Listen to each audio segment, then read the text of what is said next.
আসসালামু আলাইকুম ওয়া রাহমাতুল্লাহি ওয়া বারাকাতুহু। সম্মানিত দিনী ভাই ও বোনেরা, আপনাদেরকে কোরআন শিক্ষার এই অনন্য আয়োজনে স্বাগতম। আজকে আপনাদের সামনে নিয়ে এসেছি নুরানি কায়দার ৫ নম্বর পর্ব। এই পর্বে আজকে আমরা শিখব হরকতের পরিচয়, হরকত কাকে বলে এবং তার উচ্চারণ। তো এই ভিডিওটি যদি আপনারা সবাই ভালো করে দেখতে পারেন এবং বুঝতে পারেন, গুরুত্বপূর্ণ বিষয়াবলীর মধ্যে থেকে হরকতের পরিচয় অন্যতম একটি বিষয়। তো হরকত শিখতে পারলে আপনি যে কোনো আরবি বাক্য দেখে দেখে বানান করে পড়তে পারবেন ইনশাআল্লাহ। তো চলুন কথা না বাড়িয়ে আজকের এই ক্লাসটি শুরু করা যাক। তবে শুরু করার আগে আরেকটি কথা, সেটি হলো, যদি আপনারা আমার কাছে সরাসরি অনলাইনের মাধ্যমে কোরআন শরীফ পড়া শিখতে চান, তাহলে অবশ্যই স্ক্রিনে দেওয়া নাম্বারটিতে কল করলেই ইনশাআল্লাহ আমাকে পেয়ে যাবেন। আপনি পৃথিবীর যে প্রান্তেই থাকুন না কেন, আমি অবশ্যই আপনাকে শিখাতে পারবো। তো চলুন কথা না বাড়িয়ে আজকের এই ক্লাসটি শুরু করা যাক। আউযু বিল্লাহি মিনাশ শাইতানির রাজীম। বিসমিল্লাহির রহমানির রহিম। এই হরকতের উচ্চারণ শেখার আগে আমাদের শিখতে হবে হরকত কাকে বলে। হরকত বলা হয় এক জবর, যেটা আপনারা স্ক্রিনে দেখতে পাচ্ছেন, হরফের উপরে যে হেলানো করে যে টানটা দেওয়া রয়েছে এটাকে বলা হয় জবর। এক জের, অর্থাৎ যেটা আপনারা এখন স্ক্রিনে দেখতে পাচ্ছেন, হরফের নিচে যে হেলানো করে টানটি দেওয়া রয়েছে এটাকে বলা হয় এক জের। তো উপরে চলে গিয়েছে এক জবর, এক জের, এবং এখন আপনারা স্ক্রিনে যেটা দেখতে পাচ্ছেন, যে চিহ্নটা দেখতে পাচ্ছেন, এই চিহ্নটাকে বলা হয় এক পেশ। অর্থাৎ এক জবর, এক জের এবং এক পেশকে হরকত বলা হয়। আমরা হরকতের পরিচয় জানতে পারলাম। এখন আমাদের জানতে হবে এই হরকতের উচ্চারণটা কিভাবে করতে হয়। হরকতের উচ্চারণ করতে হয় তাড়াতাড়ি, অর্থাৎ এক জবর, এক জের, এক পেশকে হরকত বলে। হরকতের উচ্চারণ তাড়াতাড়ি করে পড়তে হয়। তো চলুন এখন আমাদের উচ্চারণের পালা, কিভাবে আমরা হরফের সাথে হরকতগুলো উচ্চারণ করব। হামজা জবর আ।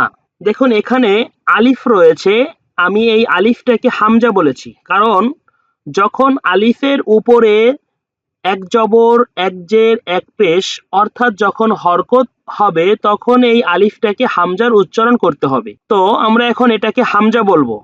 হামজা জবর আ, বা জবর বা, তা জবর তা, সা জবর সা, জিম জবর যা, হা জবর হা, খ জবর খ, দাল জবর দা, জাল জবর যা, র জবর র, ঝা জবর ঝা, সিন জবর সা, শিন জবর শা, সদ জবর স, দদ জবর দ, ত জবর ত, র জবর র, আইন জবর আ, অইন জবর গ, ফা জবর ফা, কফ জবর ক, কাফ জবর কা, লাম জবর লা, মিম জবর মা, নুন জবর না, ওয়াও জবর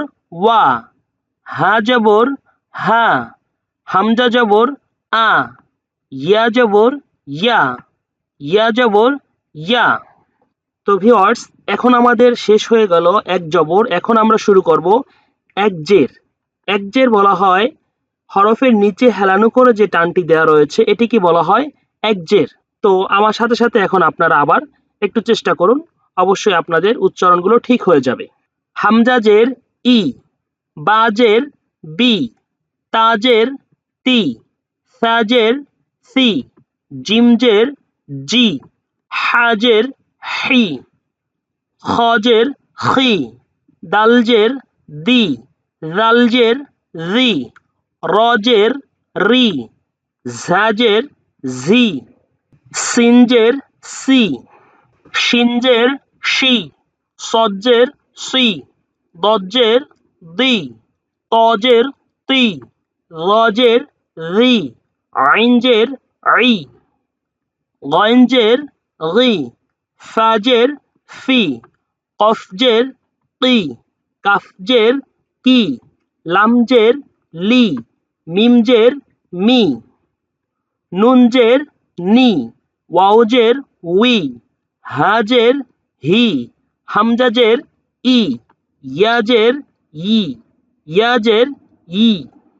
তো সম্মানিত দিনী ভাই ও বোনেরা, আজকে আমরা নুরানি কায়দার 5 নম্বর পর্বটি শেষ করলাম। এর পরবর্তীতে আসবে নুরানি কায়দার 6 নম্বর পর্ব। ওই পর্বতে আমরা পেশ এবং হরকত দিয়ে বিভিন্ন শব্দ গঠন করব। তো সেই পর্যন্ত সবাই ভালো থাকুন, সুস্থ থাকুন। আসসালামু আলাইকুম ওয়া রাহমাতুল্লাহি ওয়া বারাকাতুহু।